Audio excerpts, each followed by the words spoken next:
saya sampaikan ya di Google Classroom ya, ada beberapa agenda yang hari ini akan kita lakukan, gitu ya. Dan harapan saya, tolong teman-teman dimanfaatkan dengan baik, gitu ya, untuk pertemuan kali ini. Sekaligus juga sebenarnya memang di apa namanya ada beberapa yang sebenarnya nilai UTS itu sebenarnya kurang memuaskan, gitu ya, sehingga saya harapkan teman-teman bisa maksimal nanti ya di UAS, gitu ya, dan atau dimaksimalkan mungkin di beberapa tugas, gitu ya, sehingga bisa diperbaiki lah intinya. Tuh, untuk ini, untuk apa namanya, untuk metode dari UAS-nya sendiri gitu, saya harapkan nanti teman-teman direview lagi materinya dari apa namanya, dari mata kuliah kita, dari pertemuan-pertemuan yang sudah kita jalani, gitu ya. Dan sebenarnya kalau saya lihat dari skripsi yang teman-teman yang sudah tingkat 4 gitu ya, tampak beberapa memang ada yang sudah paham sekali gitu ya tentang metode data mining, tapi ada yang mungkin pada saat mata kuliah data mining gitu nggak tahu nih, mungkin nggak fokus atau gimana gitu, sehingga konsep-konsep dasar itu nggak paham gitu ya. Jadi saya harapkan teman-teman dipahami lagi ini, mumpung masih di tingkat 3 ya kan, karena nanti kalau sudah di tingkat 4 gitu, kalian sendiri yang akan malu.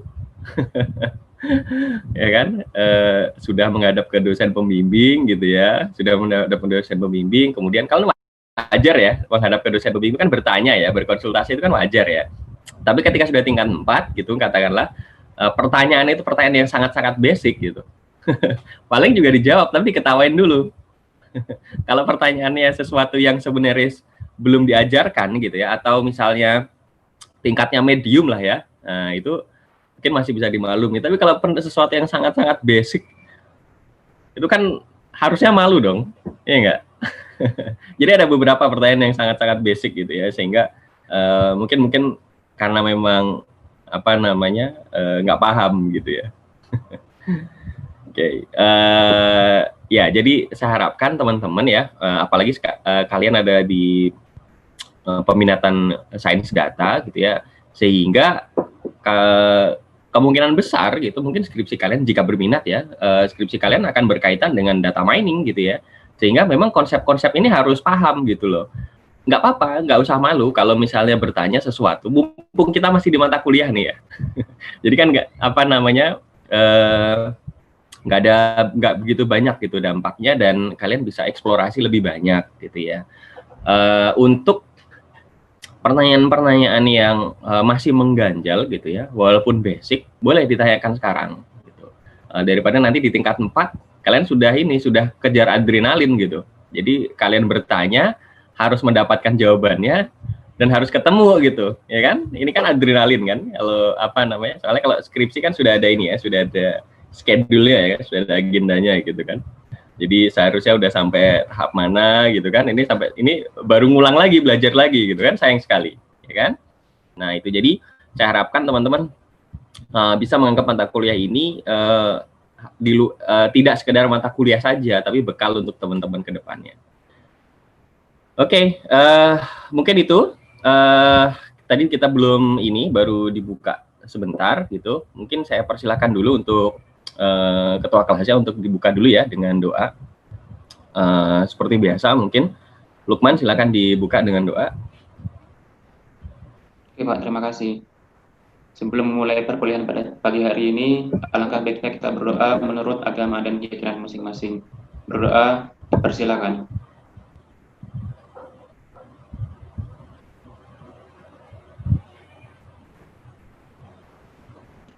Dapat dicukupkan.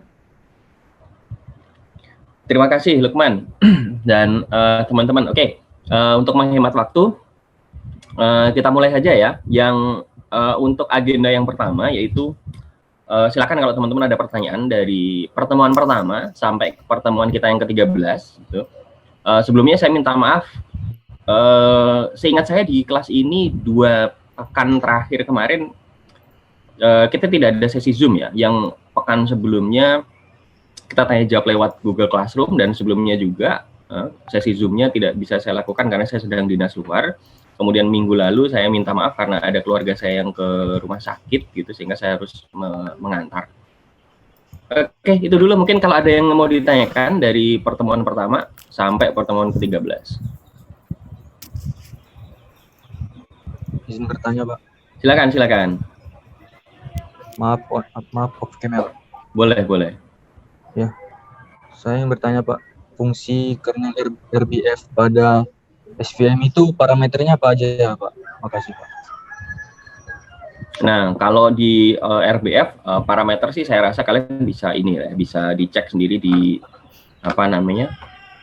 software yang kalian sukai gitu ya. Parameternya memang ada beberapa ya. Jadi di R ada, kemudian di WK juga ada gitu kan. Terus kemudian di kalau kalian suka dengan Jupyter gitu ya, Python kalian juga bisa juga ketemukan di sana ya, Ibra. Tapi saya tidak mau membahas tidak mau menjawab itu karena itu mudah sih sebenarnya. Kalian tinggal buka ini aja, tinggal buka manualnya aja sudah ketemu.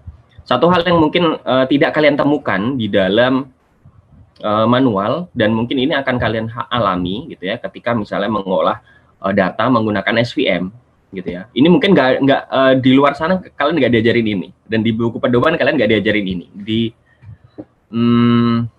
Bahkan mungkin di mata kuliah ya, mungkin sampai di S2 kalian mungkin nggak diajarin ini. Jadi tolong didengarkan baik-baik.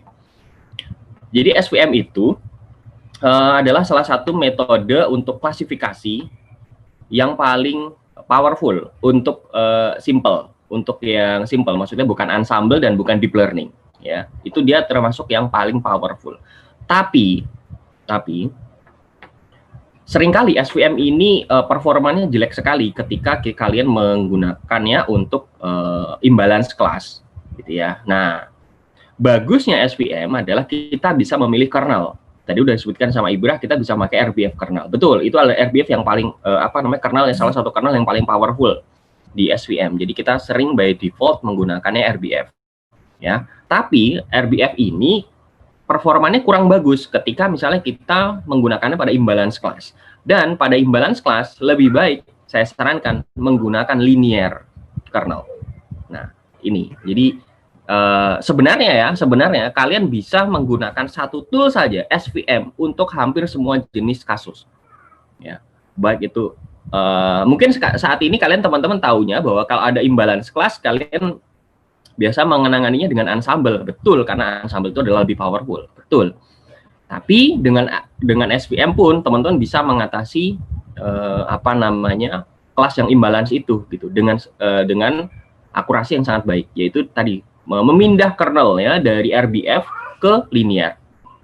Nah itu ya. Jadi untuk Ibra, karena tadi pertanyaannya terlalu simpel gitu, jadi nggak saya jawab. Sebagai gantinya saya kasih informasi yang sangat berharga. Jadi mungkin nggak akan kalian temukan di luar.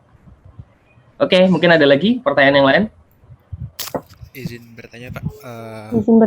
Izin bertanya, Pak. Boleh, Al-Fatah, silakan. Jadi mengenai neural network, Pak, untuk hidden layer sama masing-masing unit di dalam layer itu menentukannya bagaimana ya, Pak? Misalnya kayak hidden layernya sebanyak apa gitu, kita bisa nentuinnya gimana, Pak? Terima kasih. Oke. Ya, bagus pertanyaannya. Ini sebenarnya kalau nggak salah dulu sudah pernah saya jawab, tapi saya ulang lagi ya. Prinsipnya. Pertama, prinsip di neural network, prinsip dari layer itu adalah dia melakukan ekstraksi feature. Betul ya, ekstraksi feature. Atau sebenarnya kalau di dalam kita menyebutnya sebagai feature engineering. Oke, feature engineering. Nah, fitur itu kan diperoleh dari sesuatu yang lebih kompleks, betul ya. Jadi ada objek gitu kan. Kalau kita mau mengambil fiturnya itu berarti kan fitur itu kan sesuatu yang lebih elementer dibandingkan dari objeknya itu sendiri gitu kan. Jadi semakin complicated sebuah objek gitu kan, fiturnya itu semakin banyak. Itu yang pertama. Yang kedua, fiturnya bisa saja berbentuk hierarki gitu ya. Misalnya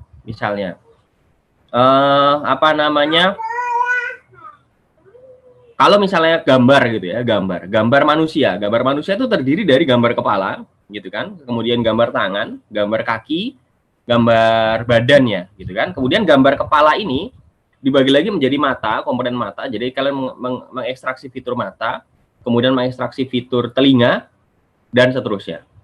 Nah, jadi cara untuk menentukan jumlah hidden layer itu adalah seberapa besar kompleksitas dari objek yang akan diklasifikasi. Semakin objeknya semakin complicated, gitu ya, dia perlu semakin banyak hidden layer. Nah, contohnya tadi misalnya adalah gambar ya, gambar itu kan komponennya bisa banyak sekali. Itu kalau baru manusia gitu ya. Mata pun juga nanti bisa diklasifikasi lagi gitu. Bagaimana membedakan antara mata manusia dengan katakanlah mata burung gitu ya. Nah, itu kan berbeda lagi kan. Telinga manusia dengan telinga kuda misalnya, itu kan berbeda lagi kan. Nah, karena kompleksitasnya ini, gitu ya, sehingga kita butuh semakin banyak layer nih, gitu ya, semakin banyak layer. Jadi going deeper kalau namanya. Nah, sekarang makanya tidak aneh kalau di image recognition itu misalnya katakanlah ResNet gitu ya dari Microsoft itu, ya, dia layernya bisa sampai di atas 200, ya. Tapi memang akurasinya bagus gitu, sehingga dia hampir semua jenis gambar dia bisa identifikasi.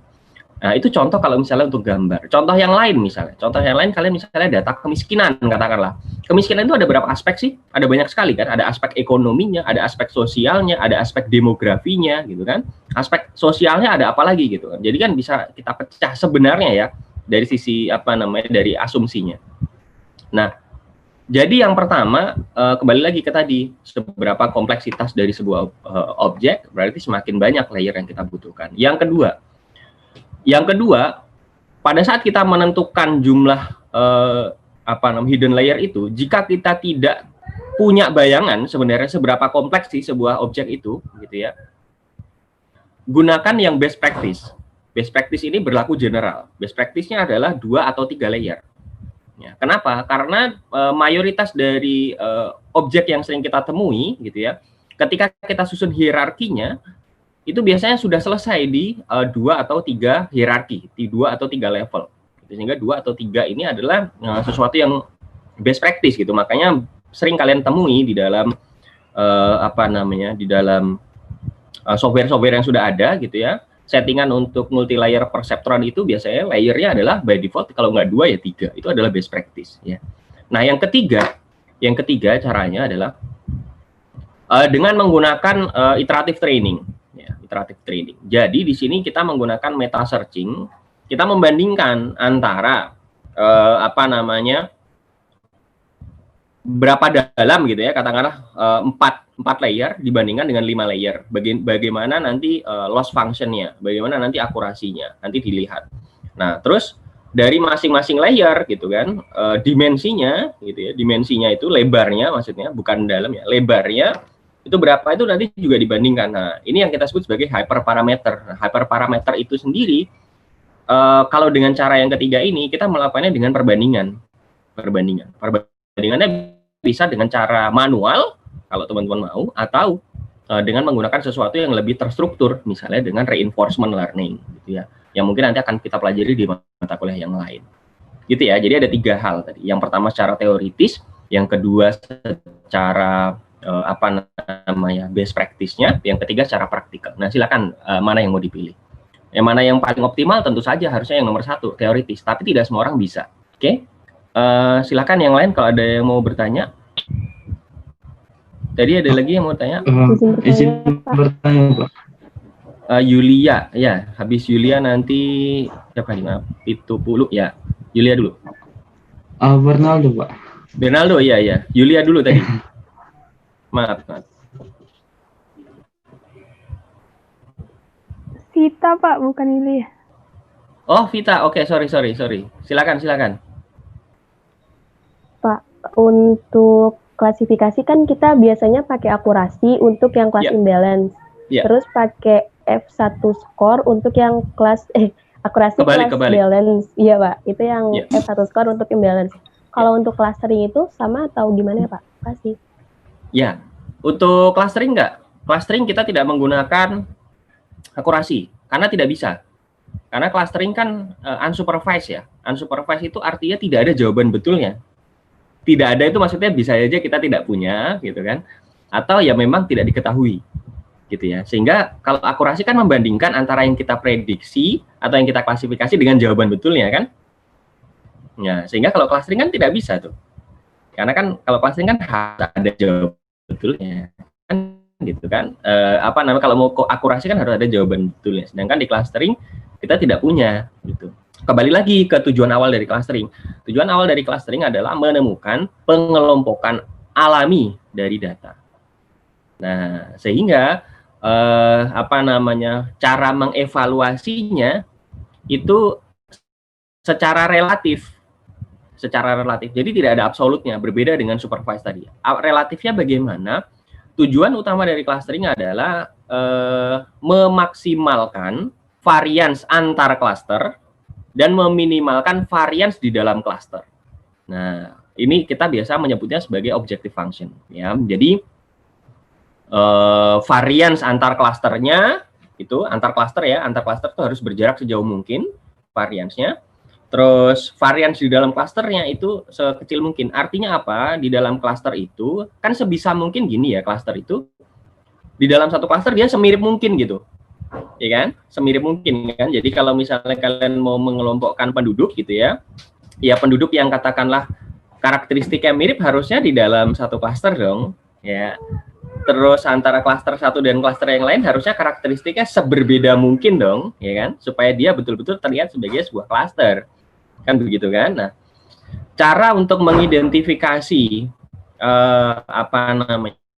apakah klaster itu baik atau tidak, itu di perkuliahan sebelumnya sudah kita jelaskan ada beberapa metode kan. Nah, dengan menggunakan validitas indeksnya, indeks validitasnya, misalnya gitu ya, yang pertama kita tentukan dulu dari berapa jumlah klasternya dengan cara menggunakan elbow method atau dengan menggunakan silhouette method, gitu ya. Nah, itu yang pertama. Yang kedua, untuk mengecek validitasnya lagi gitu, selain, nah ini tambahan juga untuk Sita, selain yang sudah saya ajarkan di pertemuan di clustering 1 dan clustering 2 yang bisa dilihat Sita. Nah, ini mungkin untuk bekal untuk skripsi ya. Nah, ini yang tidak saya ajarkan di sebelumnya di clustering 1 dan clustering 2. Ada validitas lain yang juga bisa digunakan. Misalnya ini, saya ketik aja di chat supaya kalian mungkin bisa menggunakan ya.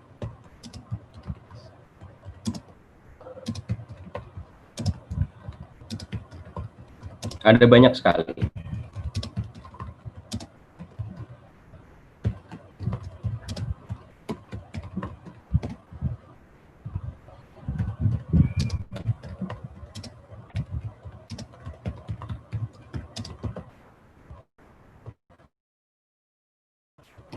Nah, apakah ini wajib dipakai? Tidak, tapi bisa kalian gunakan untuk melakukan validasi, gitu ya. Dan ini sebagai tambahan dari apa yang sudah saya ajarkan di clustering 1 dan clustering 2. Nah, definisi dari masing-masing ini teman-teman bisa baca di paper saya. Saya sudah sering kali menggunakan ini. Bisa cek baik di ResearchGate maupun di Google Scholar, ada semua. Silakan dibaca di sana. Kebetulan waktu itu tesis saya memang terkait dengan cluster ya. Dan ini bisa digunakan baik untuk hard cluster maupun untuk fuzzy cluster. Oke, demikian ya untuk Sita. Nah, tadi ada Bernaldo mau tanya, silakan. Iya Pak, mau nanya Pak. Nah, ini Pak, kita kan tahu ada fungsi-fungsi gitu sama kayak package gitu. Nah, kayak pada neural network itu ada gradient descent algorithm, terus ada package R, ada package Python. Nah, itu bisa nggak Pak kita lihat hardcode-nya Pak? Jadi kita tahu apa yang terjadi penghitungannya gitu Pak? Bisa. Atau nggak bisa? Bisa. Di mana lihatnya Pak? Gini, kalau menggunakan Python itu udah jelas sekali ya. Dengan menggunakan Python, kamu masuk ke dalam dokumentasinya gitu ya, itu kita nanti klik itu bisa kelihatan source code-nya ya, bisa kelihatan source code-nya. Di R pun sama. Di R pun sama. Kalau kamu nggak percaya mungkin coba kamu kirimkan satu ya ke saya, nanti saya kasih tahu, itu bisa dilihat source code-nya ya. Dan memang harusnya seperti itu, harus tahu apa yang dilakukan di dalamnya gitu ya. Jadi misalnya nih selama ini kalian misalnya menggunakan remove missing values gitu kan. Ada beberapa nih, saya lihat kemarin ya di UTS kan ada yang menggunakan missing value-nya otomatis gitu ya. Yang dilakukan apa di dalamnya kan nggak tahu kan. Apakah menggunakan modus, apakah rata-rata, untung masih tingkat 3 ya kan, untung masih di mata kuliah. Coba kalian udah skripsi kayak gitu. Ini missing value-nya diapain gitu, otomatis Bu gitu. Nah mungkin coba nanti respon pembimbingnya bagaimana. Ya, jadi perlu dilihat gitu ya, apakah yang apa sih yang sebenarnya yang dilakukan oleh si package-nya itu gitu. Ya, itu perlu kalian ini. Nah, saya tambahkan juga ya terkait tadi, mumpung ingat terkait dengan package tadi gitu ya. Coba nih teman-teman sekarang ya, maksud saya ini sebenarnya tidak terkait dengan mata kuliah ini, tapi sebagai bekal teman-teman nanti di skripsi gitu ya. Coba dilihat kemarin di UTS-nya, gitu ya. Coba kemarin dilihat di UTS-nya. Ya, sebenarnya bagaimana saya mengoreksi UTS itu sebenarnya gampang. Ya, yang pertama, saya akan melihat dari akurasi.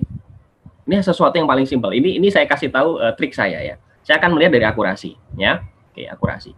Nah, dalam best practice-nya gitu ya, sebenarnya algoritma itu sudah jelas. Itu algoritma itu sudah diuji coba ribuan kali oleh semua ilmuwan ya, sehingga bisa meleset tapi nggak banyak harusnya. Jadi kalau misalnya ada regresi logistik gitu ya, akurasinya lebih tinggi daripada SVM, saya akan cek. Ya, logikanya SVM lebih besar. Tapi ada kasus di mana memang regresi logistik akurasi lebih tinggi daripada SVM. Ada. Tapi di banyak kasus SVM yang lebih tinggi. Oke. Nah, terus kemudian naive Bayes. Naive Bayes itu kan paling simple ya. Jadi akurasinya memang biasanya jelek. Biasanya jelek. Tapi good enough. Sudah good enough gitu ya. Sehingga kalau misalnya ada yang naive Bayes gitu ya, akurasinya sampai di atas 95%, saya akan cek gitu. Sehingga ini supaya kalian punya sense ya sebagai data scientist. Sebelum going deeper, kalian bisa lihat dulu pertama akurasinya, oke? Akurasi. Yang kedua, akurasi antar metode itu kalian harusnya sudah tahu gitu ya. Ya, kalau untuk yang simple itu SVM biasanya paling tinggi ya. Kemudian di bawahnya, nah itu mungkin ada regresi logistik gitu ya. Kemudian nanti ada naive Bayes dan lain-lain gitu ya. Nah, kalau untuk yang ensemble gitu ya, biasanya gitu di most cases saya bicara di most cases nih ya, ensemble itu perform better dibandingkan yang single. Sehingga kalau kalian menggunakan random forest, menggunakan adabus gitu kan, kok akurasinya cuma 50%, ada something wrong. Yeah. Atau akurasinya di bawahnya regresi logistik, ada something wrong. Either yang wrong-nya adalah si regresi logistik atau yang wrong-nya adalah si random forest-nya atau adabusnya, ensemble-nya. Kan beda ya, single dengan ensemble. Ensemble itu keroyokan loh teman-teman.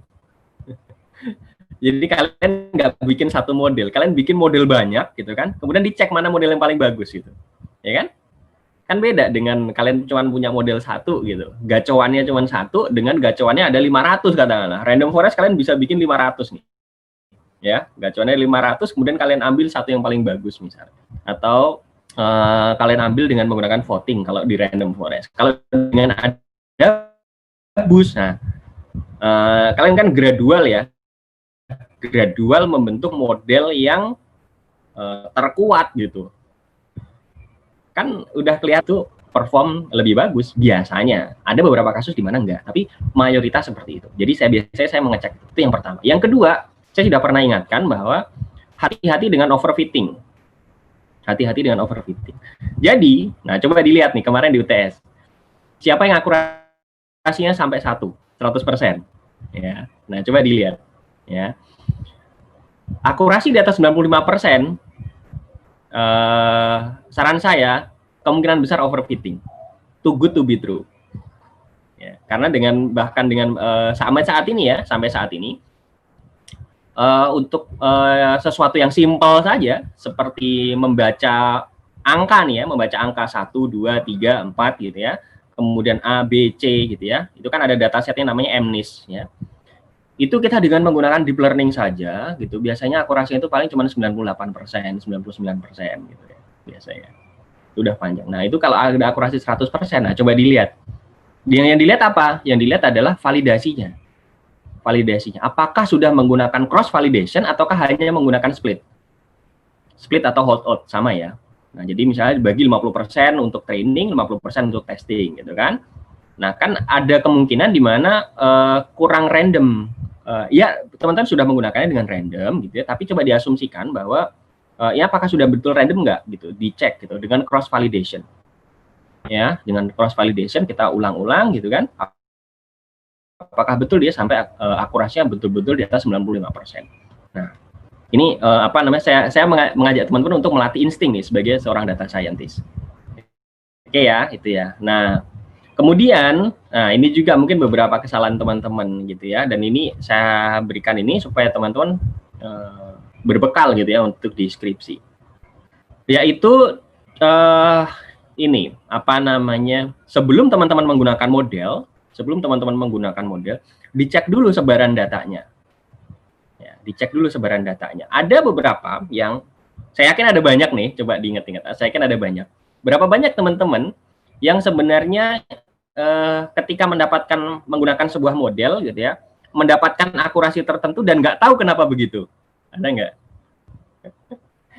Ya, jadi datanya gitu kan, kemudian di run akurasinya kok 50% terus gitu. Ya nggak apa-apa kalau kalian bisa menjelaskan gitu. Intinya dimenjelaskan, ya intinya dimenjelaskannya.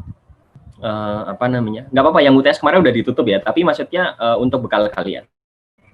Nah, kalau misalnya ternyata apa namanya, saya sudah mencoba beberapa tuh, saya berikan nilai yang bagus untuk beberapa kali yang mencoba, gitu ya, mencoba ada diperbaiki, walaupun mungkin perbaikannya nggak banyak, tapi saya lihat ada usaha ya, katakanlah dari 63% sekarang jadi 65%, 64% gitu kan. Nah, ini saya lihat ada usahanya gitu. Nah, itu berarti dia sudah mulai memahami kondisi datanya, sebaran datanya gitu ya.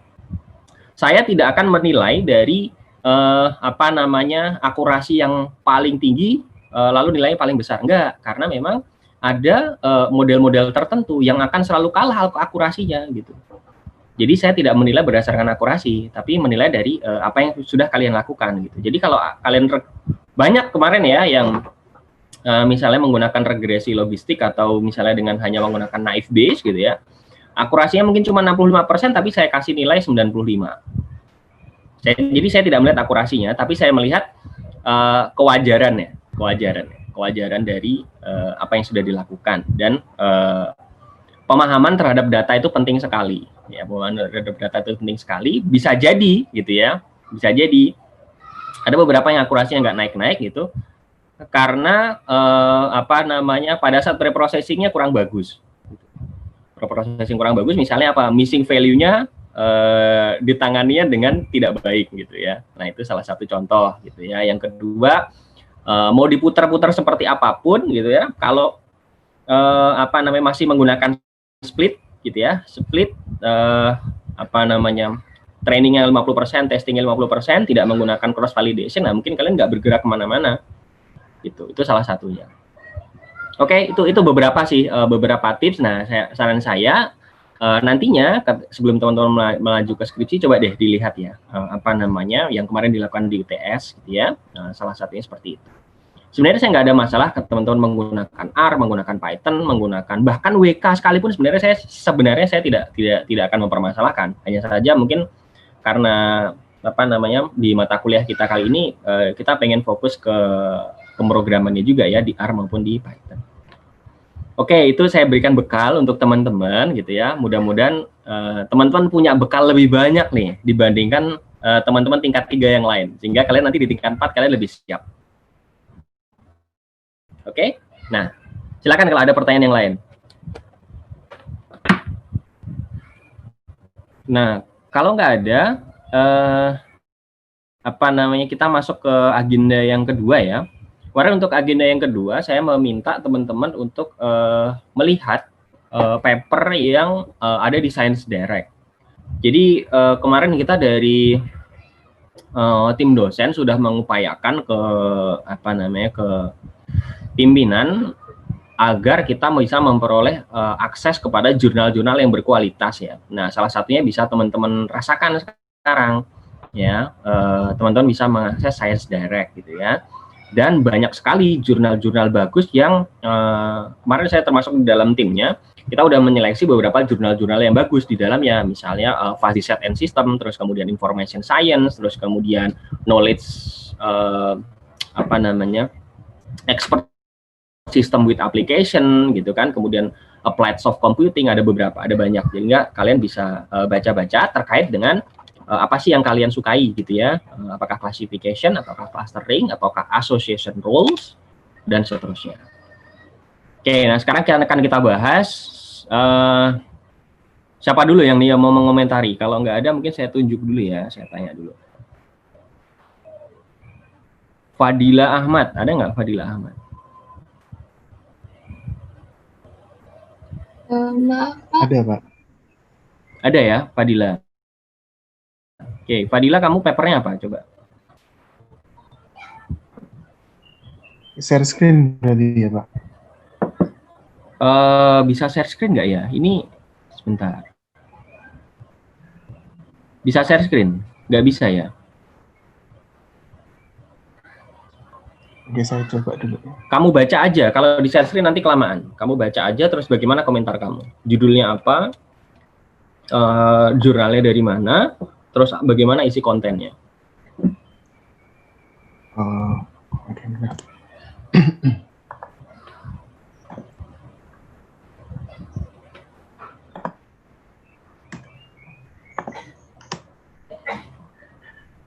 Jadi jurnalnya itu judulnya Random Forest Machine Learning Method Outperforms Pre-Hospital National Early Warning Score for Predicting WND.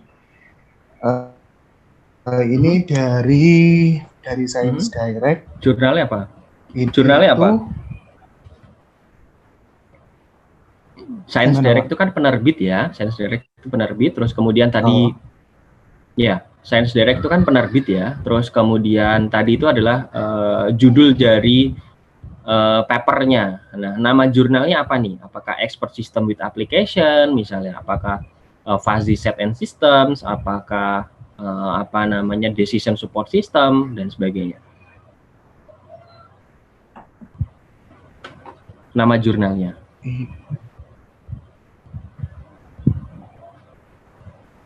Jurnalnya apa ya?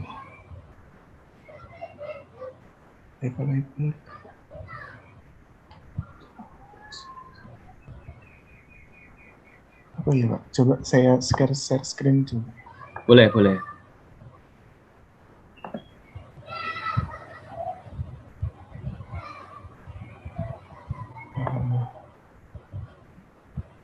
Apa sudah kelihatan, Pak?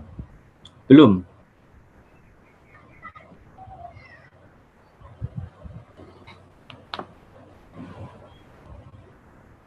Kalau sekarang sudah kelihatan, Pak? Belum juga.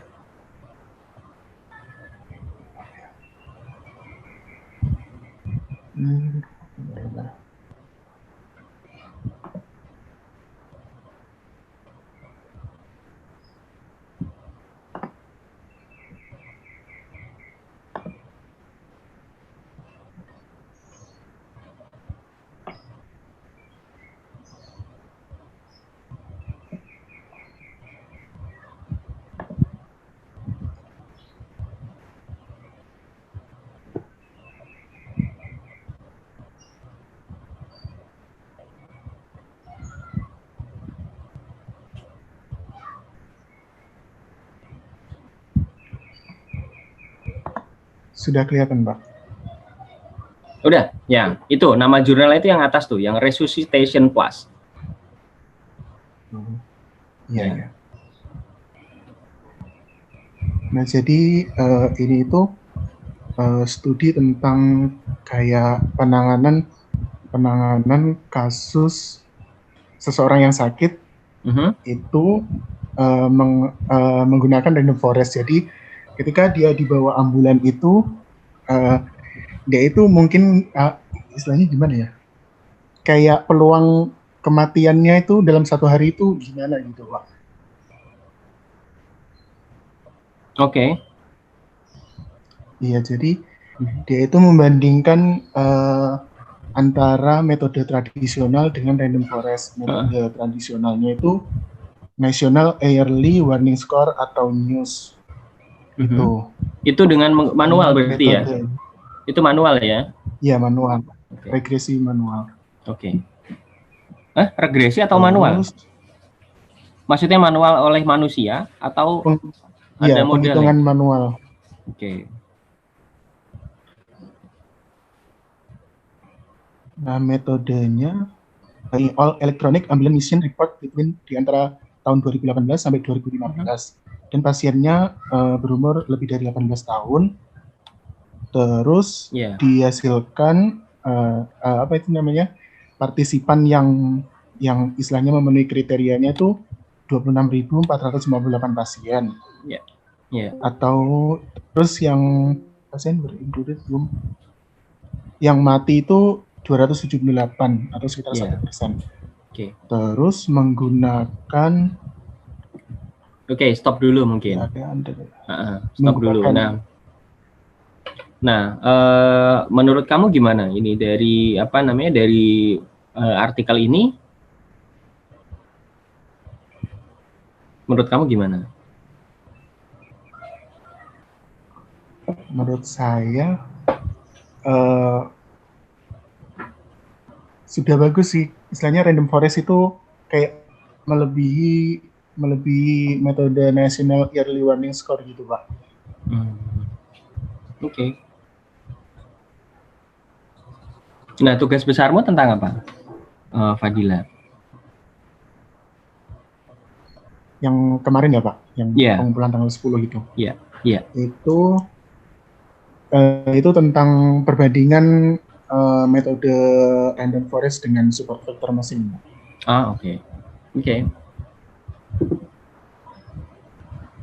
Oke, berarti kalau di sini sebenarnya tidak terlalu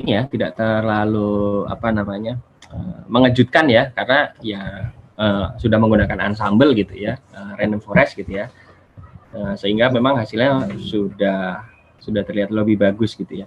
Oke, makasih Fadila. Nah, mungkin yang lain ada yang mau ini dulu, yang mau hasil penemuan papernya, ada yang mungkin sekalian mau ditanyakan gitu ya, boleh. Atau kalau enggak, mungkin nanti saya akan coba tanya salah satu di antara kalian. Boleh, silakan kalau ada yang mau ditanyakan dari paper yang sudah Ya, silakan. Saya ada pertanyaan. Ya. Jadi saya nemuin jurnal tentang klasifikasi dengan knife base. Tapi ini tuh implementasinya itu bukan ke data mining. Sejenis dengan data mining itu text mining. Sentiment analysis tepatnya. Nah, jadi di papernya tersebut ngomongin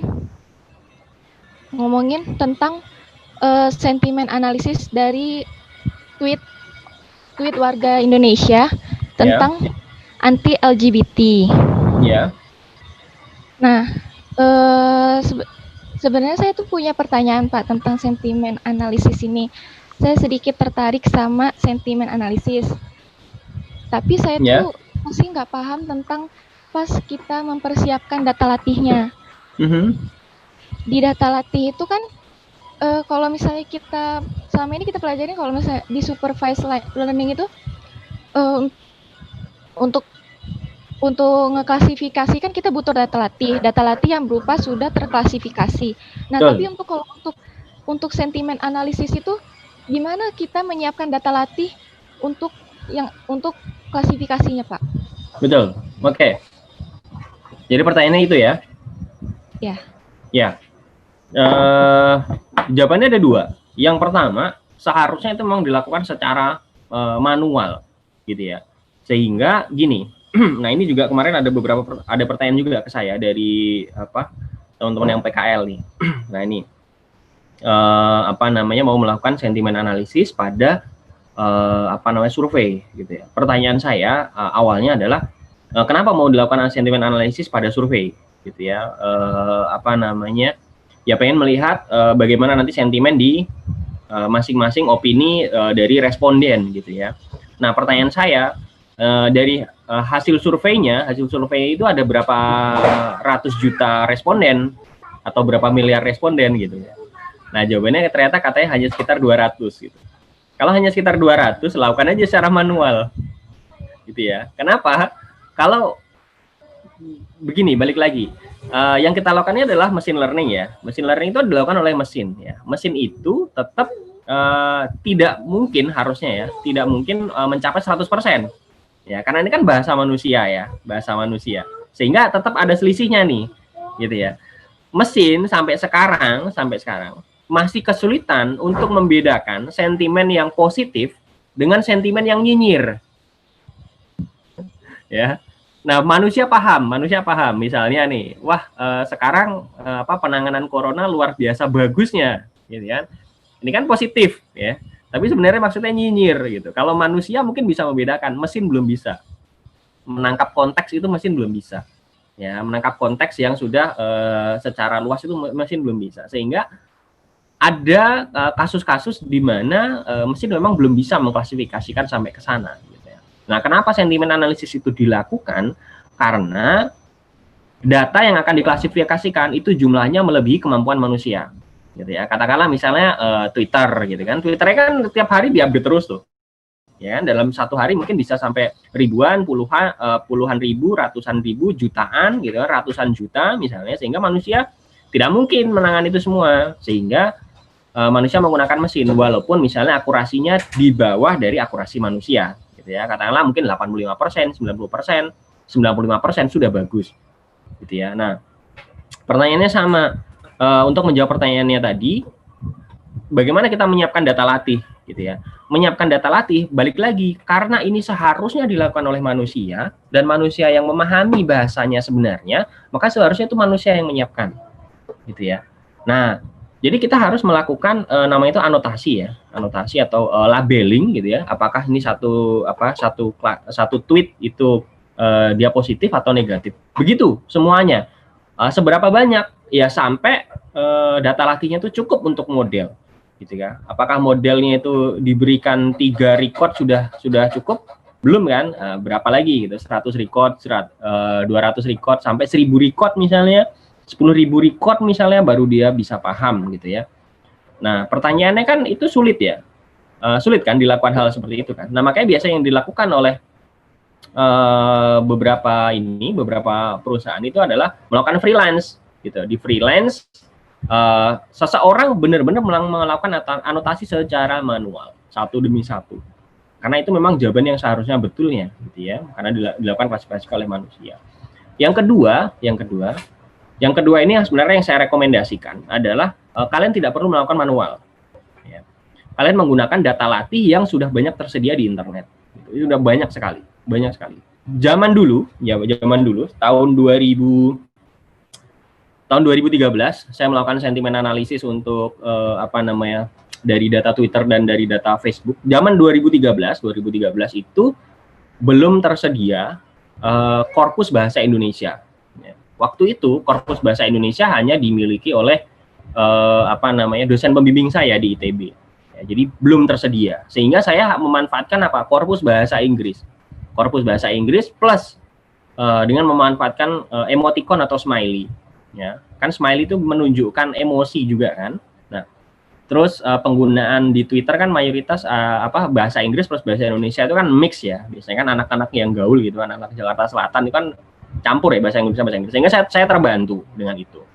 Zaman dulu seperti itu, tahun 2013. Sekarang korpus bahasa Indonesia itu sudah banyak tersedia, ya. Sehingga data latih itu sudah banyak tersedia. Pada zaman itu saya menggunakan data latih dalam bahasa Inggris plus data latih dalam bentuk smiley atau emoticon untuk membantu akurasi saya, dan akurasi saya waktu itu sudah lumayan bagus di atas 85%. Padahal saya tidak memiliki data latih manual satupun. Ya, tidak memiliki data latih manual untuk bahasa Indonesia satupun. Ya, itu bisa dilakukan. Nah, sekarang data latih yang bahasa Indonesia harusnya udah banyak. korpus bahasa Indonesia sudah banyak, dan dari ITB, dari UI sudah mulai membuka library-nya sekitar beberapa tahun yang lalu, termasuk dosen pembimbing saya waktu itu yang sekarang jadi kepala pusat AI ITB, Ibu Ayu Purwaryanti, ya itu sudah mulai banyak membuka itu, sehingga yang saya rekomendasikan adalah daripada kamu membuat data latih sendiri gitu ya, gunakan korpus yang sudah ada, korpus terutama mungkin yang bahasa Indonesia. Kalau kamu masih kesulitan mendapatkan yang bahasa Indonesia, menggunakan korpus yang bahasa Inggris, saya sudah buktikan itu sudah lumayan helpful. Korpus bahasa Inggris ditambah dengan Smiley. Ya. Mungkin itu. Tapi sebenarnya untuk sentiment analysis itu ada banyak tantangannya sebenarnya di luar dari data latih. Terutama misalnya bagaimana membedakan antara real user sama bot. Nah itu tantangan tersendiri. Tapi itu di luar pertanyaan tadi kan ya. Oke, mungkin mudah-mudahan menjawab ya. Udah menjawab Pak. Nah saya ada pertanyaan lagi Pak. Oke. Bapak, sentimen analisis ini merupakan salah satu topik skripsi yang bagus nggak Pak? Untuk skripsi bagus. Tapi untuk tesis atau S3, wah, sudah lewat masanya. Sudah lewat. Karena saat ini sentimen analisis sudah terlalu mudah. Gitu ya. Pada 2013 mungkin masih bisa, karena pada saat itu secara umum gitu, sentimen analisis gitu ya, terutama yang berbahasa non Inggris itu akurasinya masih di bawah 85%. Berbahasa non Inggris ya, Jadi nomor 1 bahasa Inggris, nomor 2 bahasa Spanyol, itu yang paling banyak dikerjakan. Bahasa Indonesia waktu itu belum banyak disentuh. Nah sekarang bahasa Indonesia sudah banyak lumayan disentuh, dan kalian bisa ngecek sendiri. Google Translate sekarang akurasinya udah lumayan bagus kan, sudah lebih enak dibaca kan, ya. Nah itu bisa lihat. Nah sehingga kalau untuk skripsi masih bagus, untuk S2 S3 no, udah lewat, udah terlalu mudah sekarang. Ya silakan. Ya udah cukup Pak. Oke. Ada lagi yang lain? Oh ya, untuk kalau misalnya menggunakan sentiment analysis, menggunakan naive Bayes itu sama seperti kalian menggunakan regresi linier sih ya. Jadi ibaratnya dengan naive Bayes kalian akan memperoleh hasil yang ya lumayan ada hasilnya, tapi ya jangan terlalu berharap banyak lah gitu. Jadi saran saya coba beberapa metode yang lain. Udah banyak sekali sentiment analysis sudah banyak sekali, sampai kita bisa katakan dia sudah mulai agak saturated gitu ya, terutama untuk yang bahasa Inggris. Kalau untuk bahasa non Inggris, nah untungnya kita di bahasa Indonesia masih ada beberapa challenge di situ. Challenge yang paling besar sebenarnya adalah di sentiment analysis di bahasa Jepang. Bahasa Jepang itu luar biasa sulit karena konteksnya sulit ditangkap oleh mesin. Ya. Jadi kalimat di dalam bahasa Jepang itu memang kalimat yang tidak lengkap, sehingga seseorang itu harus menangkap sendiri konteksnya. Jadi tidak ada aku, kamu, itu tuh tidak ada, sehingga saya, anda, itu tuh tidak ada, sehingga seseorang akan kesulitan. Ini misalnya gitu kan, misalnya gini, taberu itu artinya makan gitu, tapi taberu itu udah lengkap gitu ya, siapa yang makan gitu, nggak ada tulisnya ya, nggak ada itu watashi taberu itu nggak ada, itu salah gitu. Yang ada taberu saja, taberu itu artinya saya makan, sayanya kan nggak ada nih. Nah siapa yang makan tuh nggak jelas. Jadi bahasa Jepang ini sulit untuk dilakukan atau kalian sesuatu yang kalian paling suka lah, misalnya aishiteru gitu, aishiteru. Kalau diterjemahkan dalam bahasa Indonesia saya cinta kamu, tapi saya dan kamunya itu tidak ada di sana. Aishiteru ya artinya cuma cinta saja. Nah, cinta apa kepada apa itu kan nggak ada kan. Nah itu sulit, bahasa Jepang itu termasuk sulit. Jadi sehingga kalau lakukan sentiment analysis di bahasa Jepang itu bahkan untuk S3 pun sekarang kayaknya masih bisa, karena challenging sekali. Oke, silakan kalau ada yang lain, terutama untuk yang paper ya, karena saya harap teman-teman terbiasa membaca papernya, termasuk untuk nanti persiapan misalnya sekarang di PKL sendiri dan juga untuk di skripsi. Satu lagi ya, Velia oh ya silakan. Ya enggak sih, ini terkait papernya Pak. Ya, boleh, silakan Miss Maria. Kan saya kan dapat papernya judulnya Selecting Variable untuk clustering K-means dengan menggunakan algoritma genetik. Oke. Nah, sebenarnya saya nggak paham gitu Pak membaca papernya. Nah, ini terkait yang tugas BPS, tugas pakai data BPS itu Pak. Saya pakai data dimensi indeks kebahagiaan, dimensi kepuasan hidup. Nah, dimensi kepuasan hidup itu kan ada subdimensi personal sama sosial. Nah, di situ kan ada subdimensi total yang personal sama subdimensi total yang sosial. Nah, saya nggak pakai yang itu. Itu gimana nentuin variabel untuk pakai clustering K-means itu, Pak? Maksudnya tadi bisa jelasin nggak yang algoritma genetik itu bisa dijelasin nggak, Pak? Oke. Nah, jadi gini, mungkin yang saya ceritakan dulu ya. Kalau masih ingat bagaimana kita melakukan K-means ya, kita melakukannya bagaimana sih? Kita menentukan dulu jumlah klasternya, ya kan? Kita menentukan dulu jumlah klasternya. Setelah kita lakukan jumlah klasternya, kita lakukan inisialisasi pusat klasternya atau sentroidnya, ya kan? Secara apa? Random. Nah ini titik kelemahan dari K-means itu ini. Dia menentukan titik pusat klasternya secara random. Ya. Beruntung kalau misalnya nanti bisa convergence, ya, artinya K-means-nya nanti berhenti iterasinya, gitu ya, setelah menemukan klaster. Kalau ternyata randomnya itu kejauhan, gitu ya, dia bisa nemu either klaster yang salah atau dia nggak berhenti kelamaan, gitu ya. Nah, kalau nggak berhenti mungkin nggak masalah. Gitu ya, selama kalian punya komputasi yang bagus itu, hardware yang bagus. Tapi kalau menemukan klaster yang salah, nah ini kan yang berbahaya kan. Klaster yang salah itu apa artinya? Ya klaster yang tidak memenuhi kaidah klaster yang bagus tadi.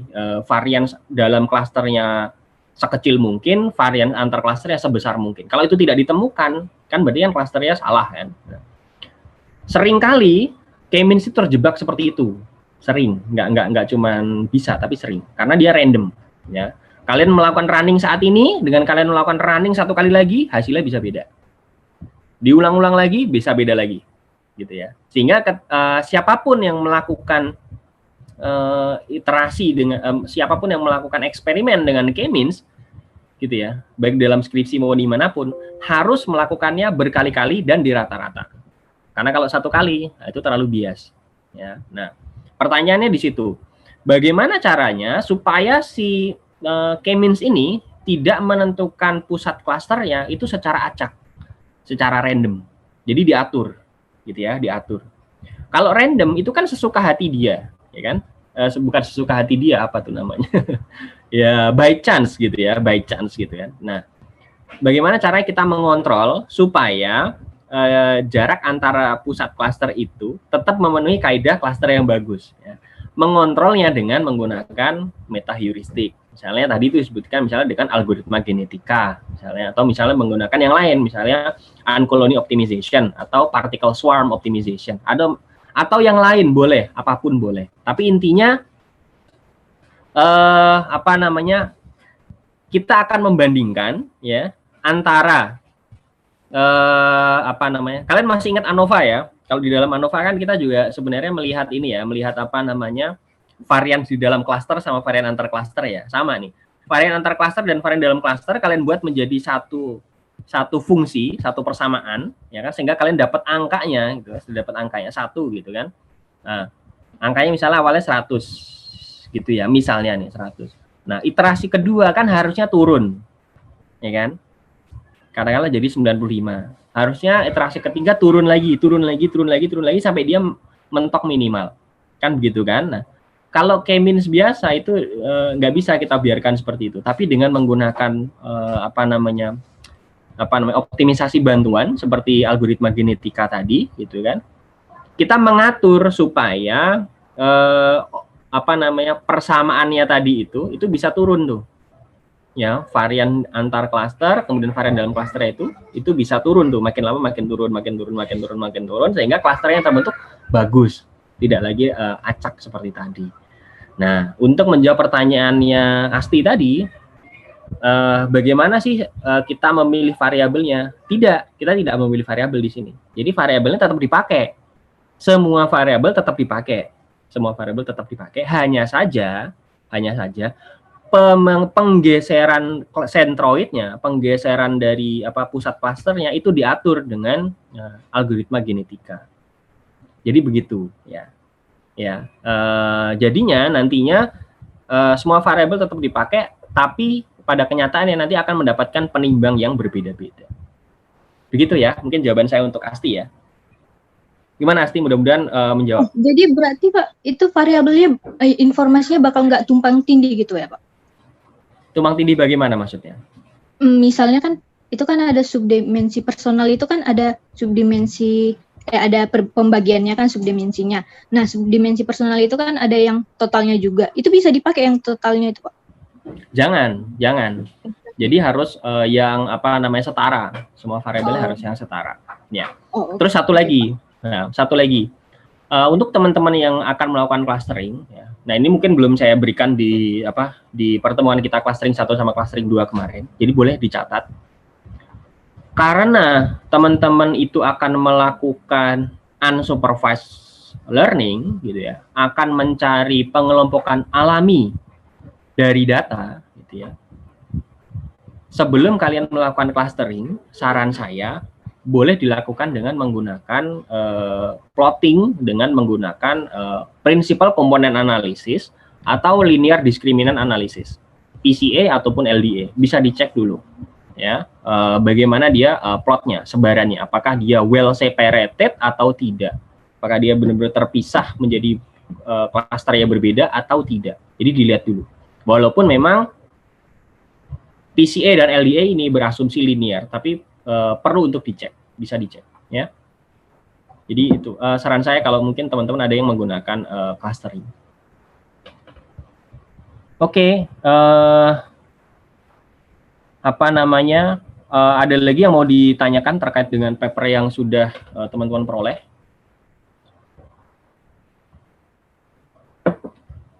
Pak? Ya. Mau nanya, kalau misalnya data ini kita mau clustering, terus ternyata dia terlalu heterogen itu, terus gimana Pak? Heterogen gimana maksudnya? Maksudnya kan bisa dilihat dulu pakai plot itu tadi, nah ternyata itu nggak mengelompok gitu Pak.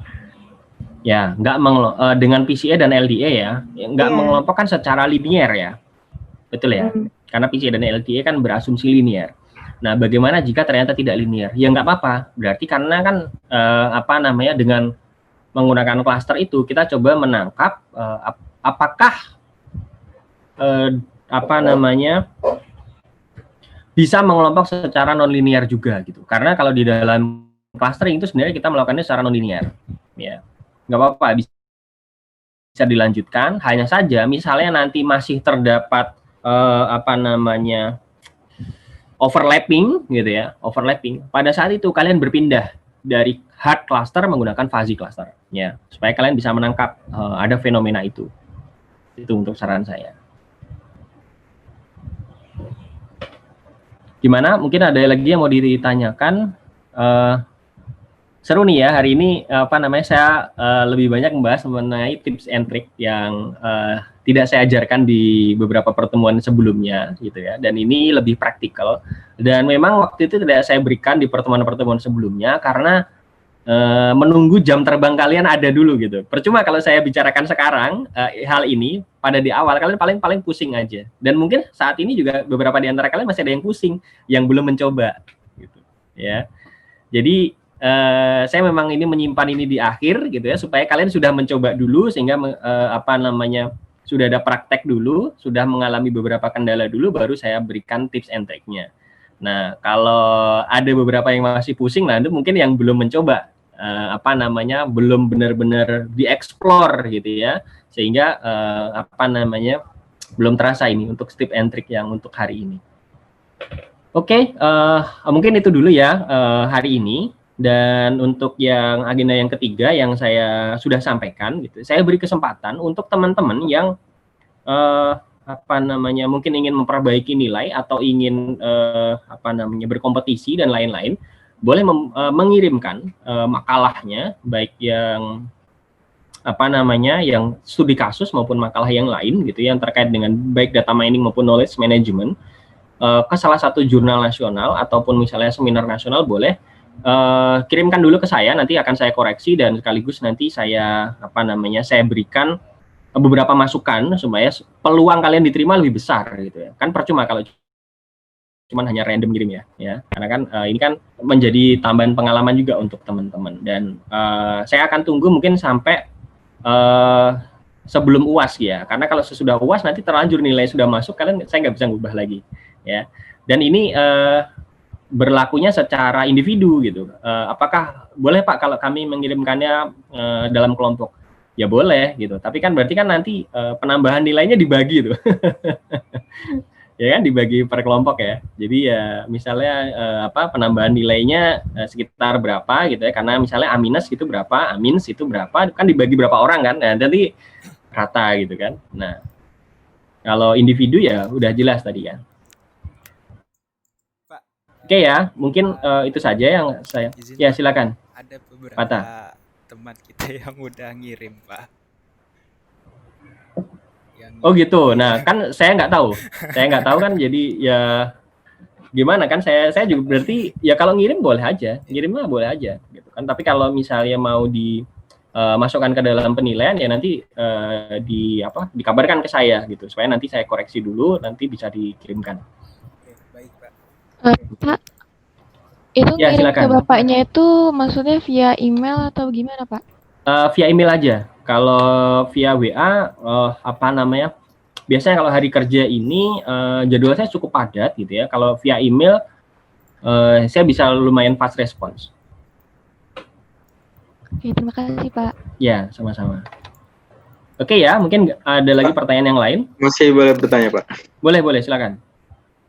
Kemarin kan di tugas akhir itu saya pakai perbandingan random forest sama SVM kan Pak. Saya caranya pakai sheet sih, tapi itu akurasinya bisa sama persis gitu Pak. Gimana? Saya samplingnya pakai sheet gitu biar tetap gitu Pak, nggak berubah-berubah gitu. Sampling pakai sheet gimana maksudnya?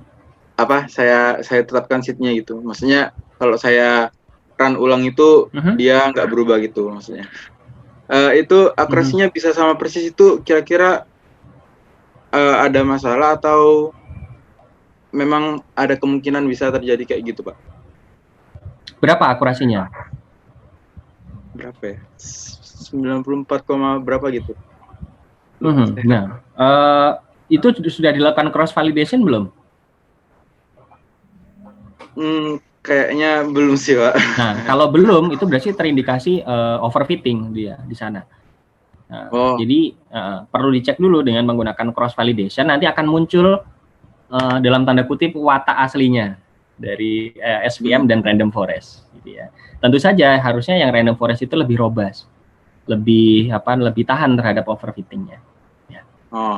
Ya, baru nanti kelihatan hasilnya. Kalau itu sekarang sama, bisa saja by chance kan, kebetulan bisa juga ya. Makasih Pak. Sama-sama Timothy. Oke, ada lagi yang lain? Saya mau bertanya Pak.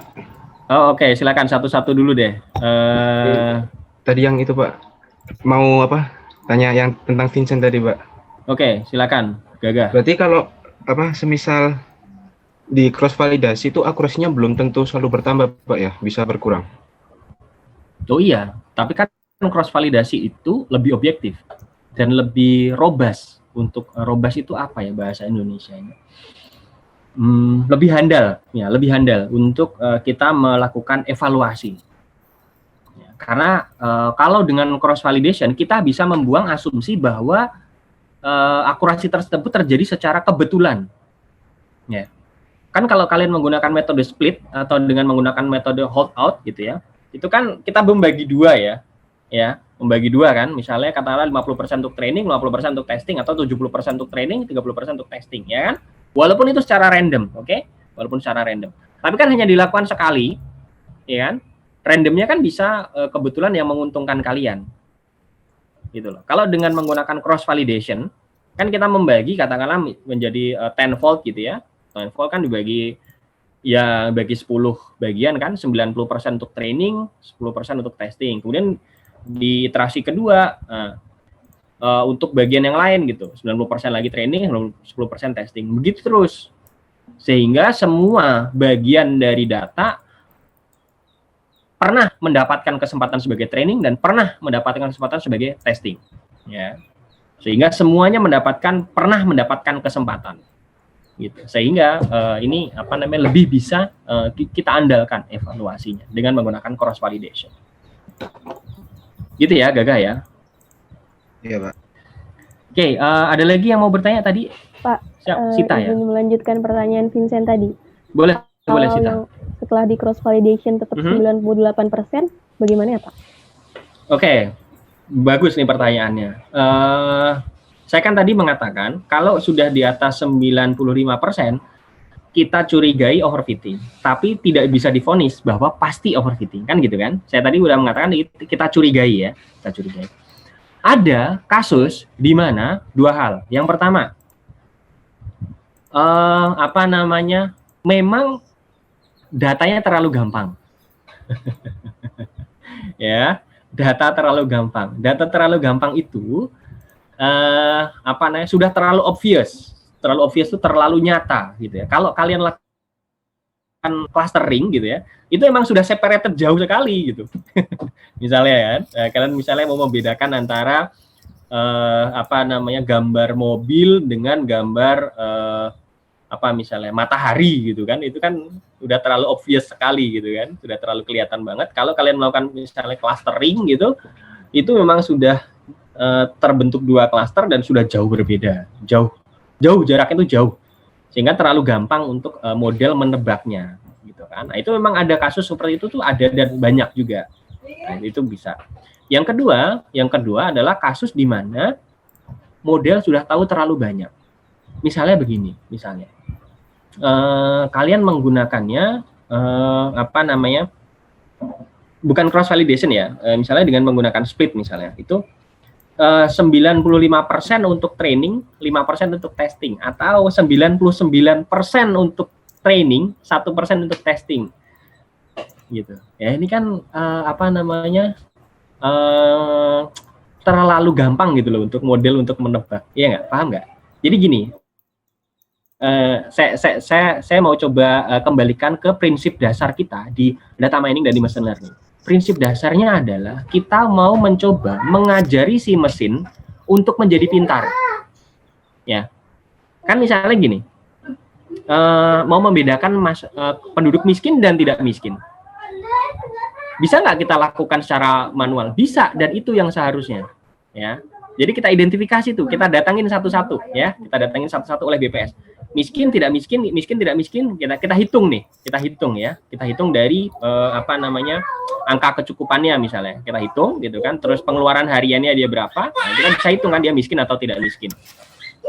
Sekarang bagaimana caranya mengajari si model atau si mesin supaya bisa menebak itu dengan akurasi yang mendekati kalau kita melakukannya secara manual. Nah, kan intinya kan mengajari model yang sebenarnya tidak tahu apa-apa menjadi lebih pintar kan gitu kan. Nah, bayangkan kalau misalnya teman-teman yang diajarinnya 99% cuman suruh menebak 1%. Terlalu gampang dong. Iya enggak? Betul nggak? Nah, ya kan terlalu gampang nih. Coba dibalik gitu. Saya ngajarinnya cuma 1%, dia suruh menebak yang 99%. Paham ya? Ya, jadi di sini kita kembali lagi ke prinsip dasar di machine learning. Mesinnya itu bodoh, manusianya yang pintar. Tugas kita adalah mengajari mesin supaya menjadi pintar. Gitu. Nah, jadi kalau si modelnya itu kita manjakan dalam tanda kutip ya. Dia diajari terlalu banyak, tapi hanya menebak yang terlalu gampang, ya kita tidak bisa mengevaluasi secara objektif bahwa si modelnya itu betul-betul belajar, betul-betul learning. Ya kan, karena mengevaluasinya nggak akurat gitu. Let's say fair nggak kalau misalnya nanti di UAS, ya nanti di UAS, pertanyaan saya adalah siapa nama dosen pengampu data mining gitu.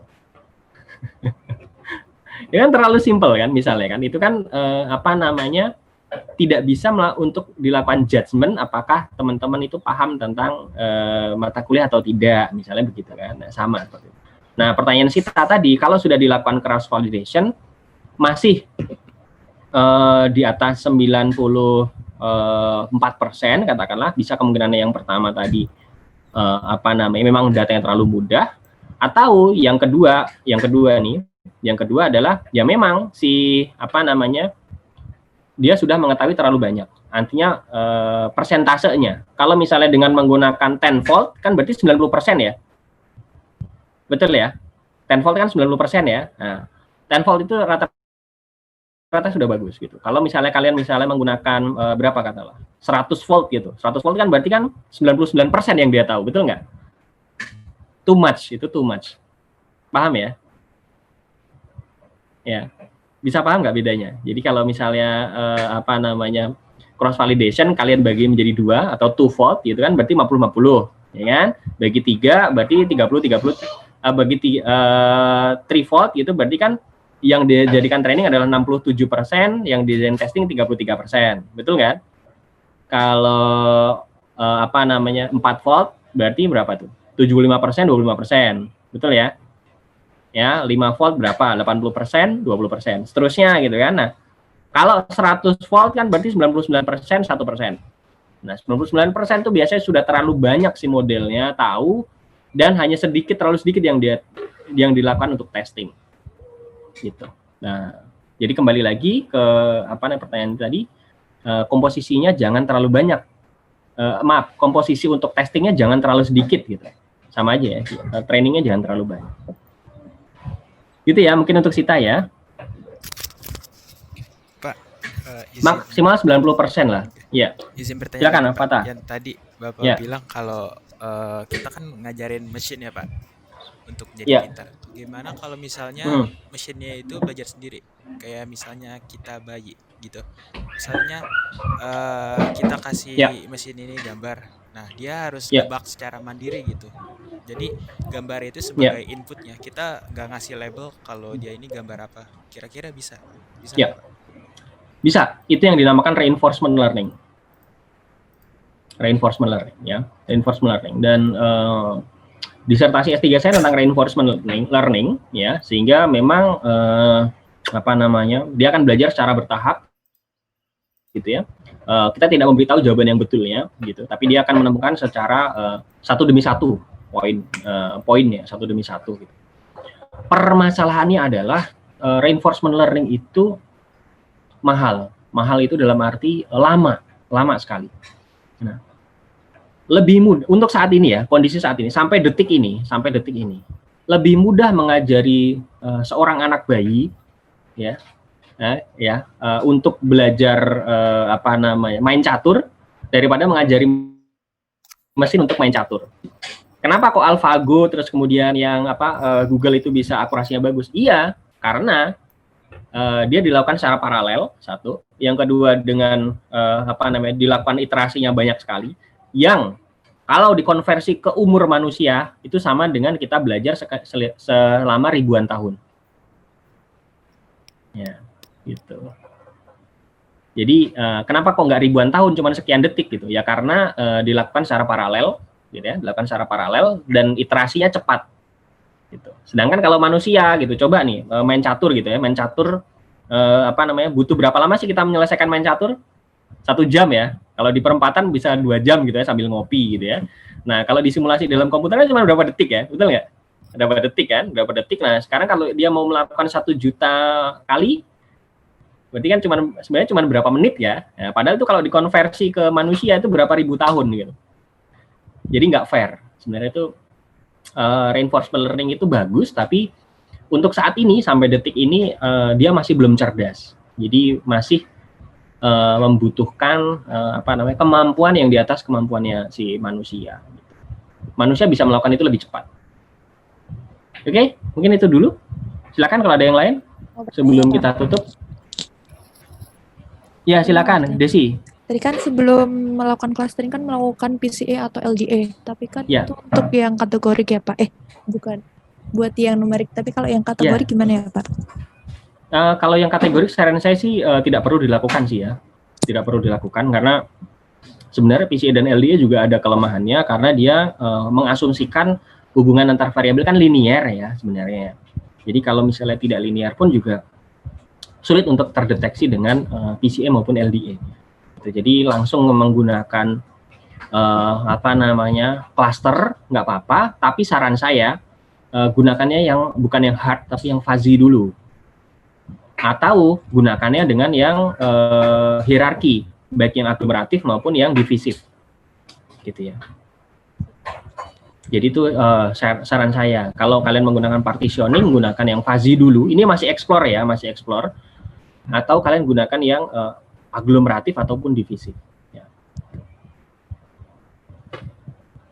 Nah, nanti kalau kalian sudah mendapatkan pola datanya seperti apa, baru kalian menggunakan metode cluster apapun boleh. Apapun boleh. Ya. Atau kalau kalian mau coba tantangan yang lebih bagus gitu ya, golden anak emasnya di clustering, itu boleh. Seperti anak emasnya diklasifikasikan juga ada kan, anak emasnya klasifikasi kan ada kan, seperti SVM, terus kemudian yang ensemble-nya, terus kemudian yang deep-nya, deep learning-nya gitu kan. Nah, anak emasnya di clustering kan juga ada kan, sudah pernah saya kasih tahu kan waktu itu kan, spectral cluster ya, spectral clustering. Nah, itu juga boleh. Oke ya, mungkin hari ini nggak banyak pelajaran, tapi jadi kalian dapat banyak sekali tips and trick yang tidak kalian dapatkan di pertemuan-pertemuan sebelumnya, dan memang saya simpan di pertemuan terakhir supaya kalian paling nggak sudah tune in dulu dengan mata kuliah ini dan sudah memiliki pengalaman dengan banyak data gitu ya. Dan tolong diingat-ingat bahwa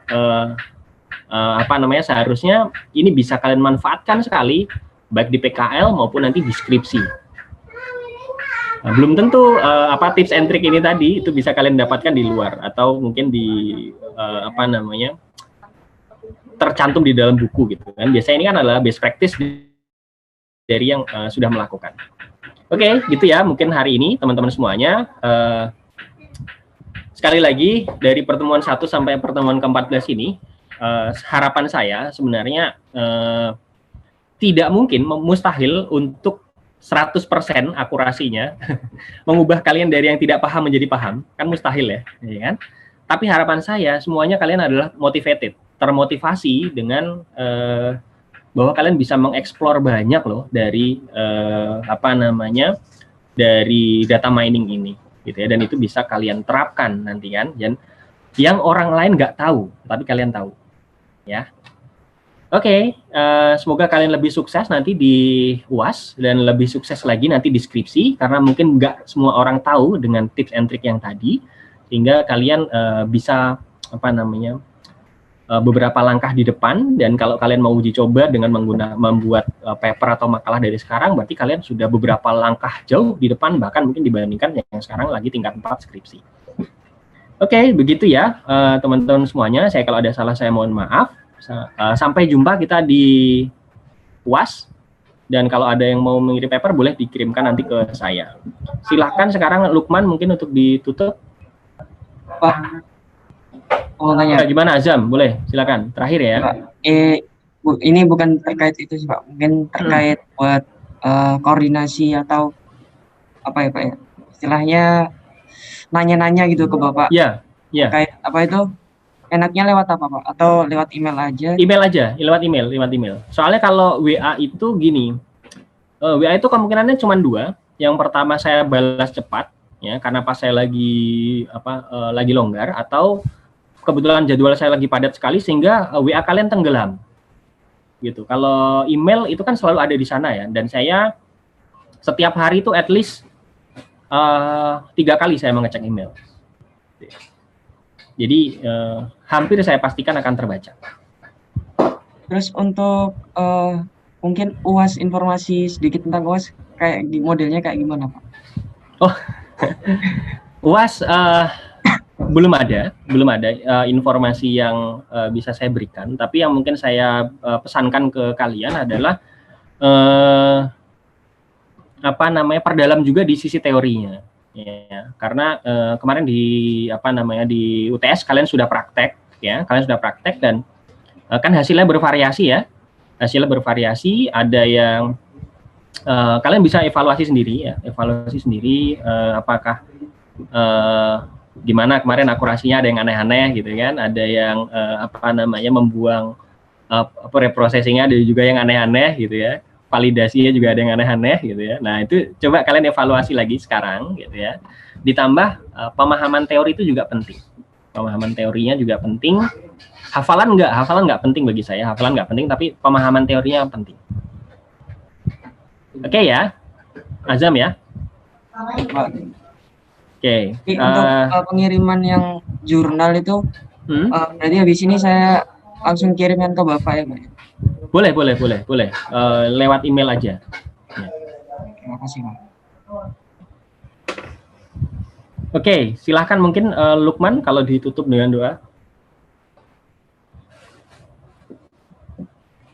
Oke, terima kasih, Pak.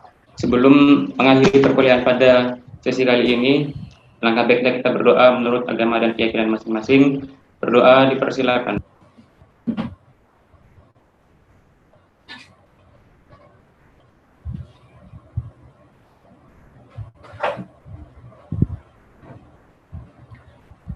Dapat dicukupkan. Oke, terima kasih teman-teman semuanya. Untuk tugas responsi hari ini tidak ada, hanya mungkin kalau misalnya kalian ada pertanyaan terkait dengan mata kuliah ini, atau mungkin tugas responsinya hanya ini aja, judul dari paper yang kalian sudah baca, satu. Yang kedua adalah apa pertanyaan kalian yang mungkin masih belum terjawab di mata kuliah ini. Itu aja mungkin ya. Terima kasih dari saya tutup. Assalamualaikum warahmatullahi wabarakatuh. Selamat siang teman-teman semua. Waalaikumsalam. Terima kasih, Pak. Ya, sama-sama. Terima kasih, Pak. Terima kasih, Pak. Terima kasih, Pak. Gak ada dokumentasi ya. Terima kasih banyak, Pak.